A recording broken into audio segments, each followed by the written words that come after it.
In 2025, I read 52 gigs, and I want to tell you something honest about it. Something I haven't said in any of my wrap-up videos.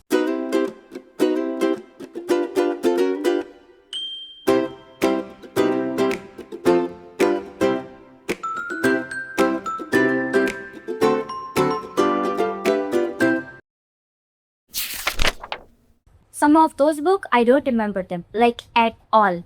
I finished them, loved them, and moved on. They existed in my reading life maybe for 4 days and then left no trace. And a few books I could have loved, I rushed. Because the month was ending and I needed the number.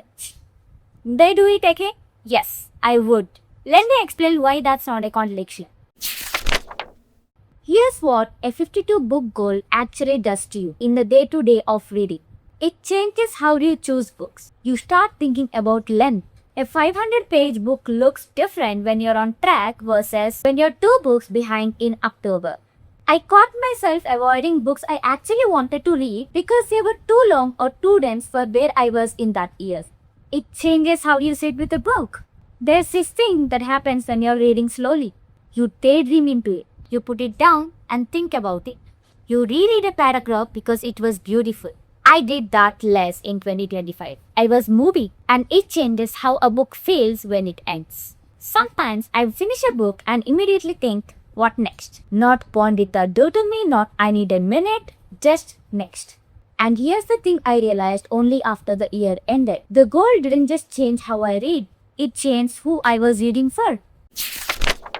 I was reading for the version of myself I wanted to become.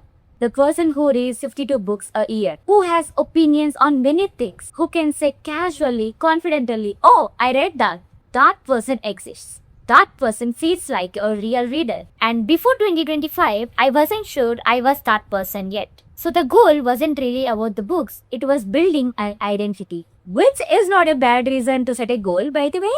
But it does mean the books became secondary. They were evidence. Proof. They were the bricks I was using to build a version of myself I believed in. And when books become bricks, you stop letting them be books. You stop letting them be weird and slow and confusing and strange and too long and too quiet. You need them to be useful, countable, done. I think this happens to a lot of readers who set big goals and nobody really talks about it. Because it feels like complaining. Like, you read 52 books, what are you whining about? But there's a real thing that gets lost. And I want to name it before I tell you why I would still do it. Because here's what the goal gave me that I could have never gotten in any other way. Before 2025, I had a complicated relationship with the word reader. I loved books, I always had. But I didn't feel like I had the right to call myself as a reader. Not a real one. Because a real reader reads consistently, right? Reads seriously, has opinions, has a body of reading behind them. I didn't feel like I had that body yet. So I built one. 52 books is not a casual number. It requires showing up even when you don't want to. It requires finishing things. It requires treating reading like something that matters enough to protect in your schedule, in your evenings, in your life. And yes, I rushed some books. Yes, I avoided some books that scared me with their length. Yes, some months it felt like a chore. But here's what also happened. I read books I never would have touched otherwise. I read genres I had written off. I built opinions. I developed taste, real taste. Not just I like this, but here's why this works and this doesn't. And I became someone who reads. Not someone who means to, not someone who used to, but someone who does. That identity, that quiet certainty about who I am as a leader, I couldn't have built it slowly. I needed a year of forcing it into shape. So what do I actually think about reading goals now? Here's my honest take, including the part that might surprise you. I think reading goals are a tool.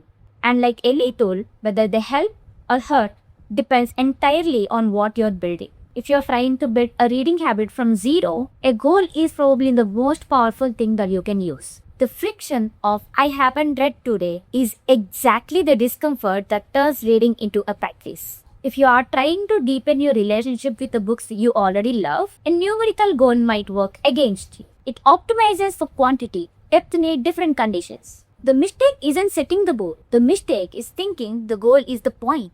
The point was never 52. The point was, who do I become in the process of reading 52 books? And I'll tell you what I became. I became someone who doesn't have to ask herself whether she is a reader. I know I am.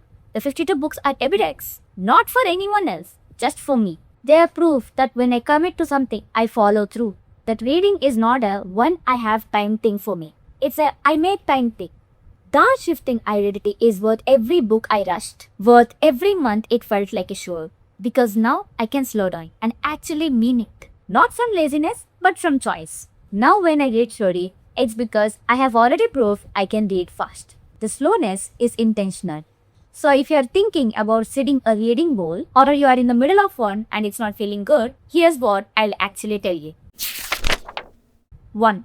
Know what you're actually building. If it's identity, great. Own that. You're not reading 52 books. You're becoming a reader. The number is a scaffolding. Once the building stands, you can take it down.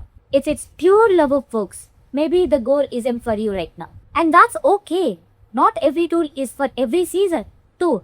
Give yourself at least 2 books per month with no time pressure. In 2025, I wish I had done this more consciously. 2 books in the year that I just sat inside. No deadline, no rush, just the book and me. Those would have balanced the rest. 3. Don't lock the book the moment you finish it. This sounds small, but it changes something. When you close a book and immediately reach for Goodreads, you're filing it away. Try waiting a day. Let it sit with you first. You'll remember it differently. 4. Understand what ruined actually means. The goal didn't ruin books for me. It changed my relationship with them temporarily. Like how training for a marathon changes how you run. And you have to unlearn the rigidity afterwards. The running isn't ruin. It's just that you train your body for something specific and you have to retrain it for something else. Reading is the same. My relationship with books after 52 needed recalibration. Not because the goal was wrong, because it worked. And now I get to choose differently. From a place of strength instead of doubt. And I want to end with the thing that actually matters most. The reason any of this is worth talking about. Reading is one of the few things in life that you can't fake your way through. You can buy the books, you can arrange the shelves, you can have the Goodreads account, but if you actually read, if you actually sit with a story long enough for it to do something to you, that's real. That happened. Nobody can take that. 52 books happened to me in 2025. Some of those changed me in ways I'm still discovering. Some of those were just pleasant company for a few evenings. A few of those I probably did wrong. Read too fast, held too lightly, but they're mine. And this year, I'm reading slower. Not because the goal broke me, but because I proved to myself that I could go fast. And now I want to see what going through reveals. If you have been chasing a number, I'm not here to tell you to stop. I'm here to ask, do you know what you're building? Because if you know that, the number is just the shape of the work. And the work, whatever it looks like, it always gives you something tapped.